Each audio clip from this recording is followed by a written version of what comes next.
proud of their preparation and practice and how we started the game. At the end of the day, as a program, from me to the players, we all got to be a little bit better in the second half, and got to do that quickly as we move on. You could sense the players' disappointment this morning. At the same time, when we walked out of the team meeting room, you got to cut it clean and you got to take the lessons moving forward. But we got to go. Playing a really good Kentucky team that's had 2 weeks of preparation coming off of a bye.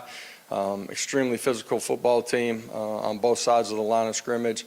Offensively, you look at their ability to rush the football, their efficiency in their play action pass, be a huge challenge for us defensively. Offensively, they're extremely good against the run and extremely physical up front. So be a huge test, and special teams will be a big part of it too. So I'll open it up for questions. Yeah, Coach, in game, how much do you and your staff use analytics for decision making or helping in decision making? And two, why has this offense had such a hard time on 4th and short? Yeah, it's a portion of the process, but not the end-all be-all. Hasn't been any time that we've had analytics as being a part of it. And the answer, at the end of the day, coaches and players got to be better in those situations, and we got to go pick up a first down. So 2 critical 4th downs that we don't pick up. You mentioned Kentucky's run game. They rely on Ray Davis. He's probably, I think, 2nd in the SEC right now. How do you not let him get going? Well, you got to stop them early at the line of scrimmage. But their offensive line, their tight ends, they're extremely physical. They do a really good job getting a hat on a hat. We got to be violent. We got to be disruptive. You got to have gap integrity between all their different personnel groupings, their shifts, their motions. We got to do a great job communicating and being, gapped out. And at the end of the day, when you meet the ball carrier, you got to do a great job of tackling him too. He's extremely physical. You talked about needing to learn lessons. Both in the period in the Florida game and the Alabama game, there were periods where like one bad break or one bad play led to another, a snowball effect. What's the lesson the guys need to learn out of those little periods of time? We got to start faster in the second half in both of those ball games. The Florida one obviously was the first half. There's a lot of really good things on the video in the second half too. At the end of the day, offense, defense, special teams, you got to operate 11 as one, and we didn't do that at a high enough level. I like the way we prepared. I like the way that we practiced. We got to be on the right side of it when we get to game day. You talked about the struggles on 4th and short. Are you concerned with this team's ability to get a push at the offensive line? And would you consider using something like the tush push, within your offense? Where'd you get that from? I saw you reading that. No. I'm joking with you. Listen, at the end of the day, we got to find a way to pick up a down. We've used a lot of different formations. We've been under center, been in the gun.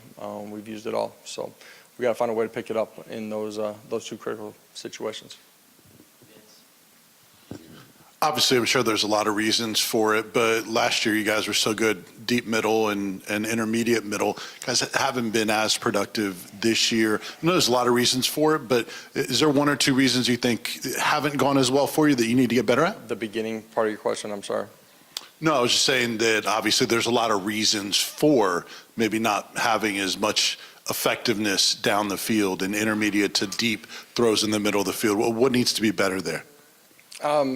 We got to be better in all phases. It can be protection, it can be, routes, it can be winning, it can be reading it, it can be, Joe putting on target. We got to catch the ball. So it's a little bit of everything. I thought we took some steps at times in our passing game last week.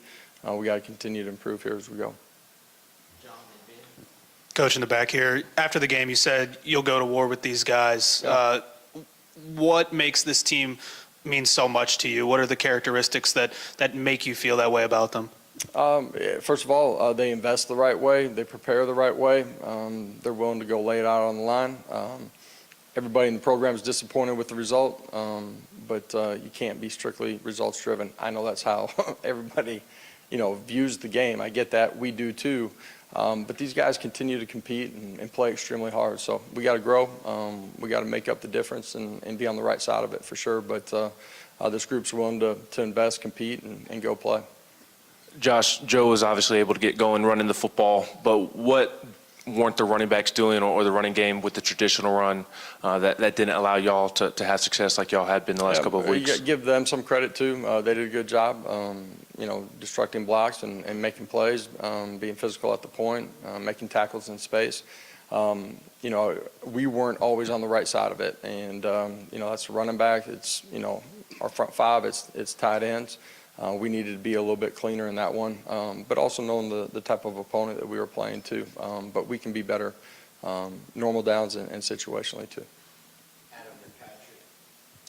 On the kick return that's moved back to the 4, did Yeah. you ever get more of a reasoning of like, who did they think called for the fair catch? Did they call for a fair catch? How did all that happen? Yeah, letter of the law, anybody puts their hand up above the shoulder, that would signify a fair catch. We had a frontline guy that put his pointer finger up slightly above his shoulder.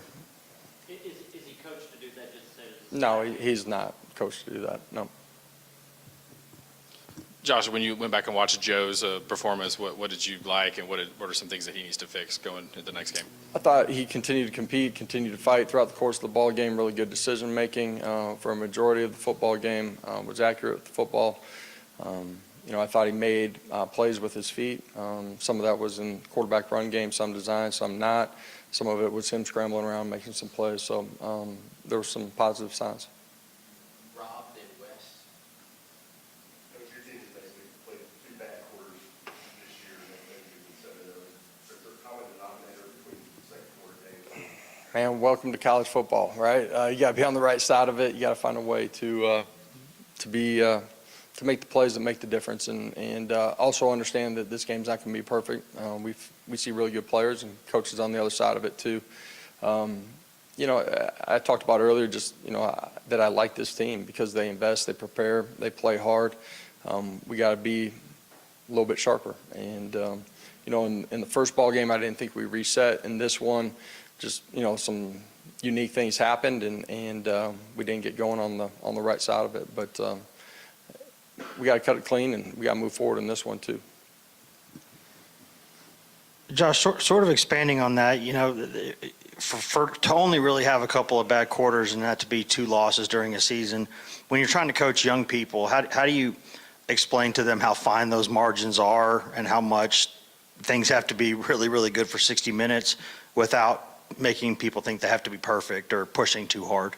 Yeah, first of all, you talk about those things. You show them on the video, how little subtle things make a difference in, how the game's played. And it's a series of one plays that make the difference in the football game. That's the way you got to approach it. But it's a series of plays, so you got to reset and refocus on the next one. And, we talk about not having to be perfect because I think that applies a lot of pressure to kids where you can't go out and just cut it loose and go play. But the fundamentals, how you invest, your preparation, being on the right side of it, you got to control the controllables in the process of getting ready to play. Eric in Austin. Coach, over the week, what have you seen from Kentucky defense, the front seven, and then there's a cornerback that's had 5 interceptions so far this season? What are they doing? Yeah, a young corner that has been opportunistic, made plays when it's been up in the air. He's gone and got it, and does a really nice job as a young player. Their front, big, strong, physical. They do a really good job of getting off of blocks, but their second level and third level fits are on point. And so even if you block it clean inside, the extra hat's showing up quickly on you. They've done a really good job of tackling that guy in space. We got to be extremely good up front. That's the 5 guys, it's the tight ends, and we're going to have to run with the physical edge in this one. There have been times this year where y'all called some design run. Saturday felt like there was a little bit more of that. With Joe's ability to make some plays, with the playing, how much do you feel like that helps the spacing for the rest of the offense? It can help the spacing, but again, you're playing really good players. Every scheme's a little bit different. How you can attack them and trying to find an edge for your players. So that's why things change from week to week a little bit. How's Nico developed, should you need him to play? How's he come along? Nico, I'm sorry. Yes. Yeah, he's done a good job, continues to prepare the right way, continuing to, gain a deeper understanding of what we're doing, and obviously week to week is seeing a lot of different defensive structures he's got to continue to prepare for, so like what he's done.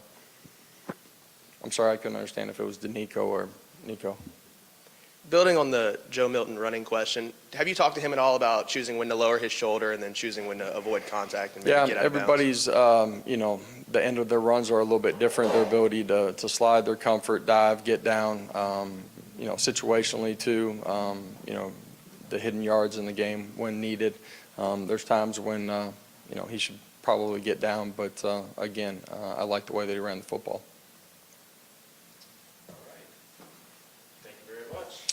Thank you, everybody. The tush push. What's the tush push? Is that the Eagles? They do a really good job on it.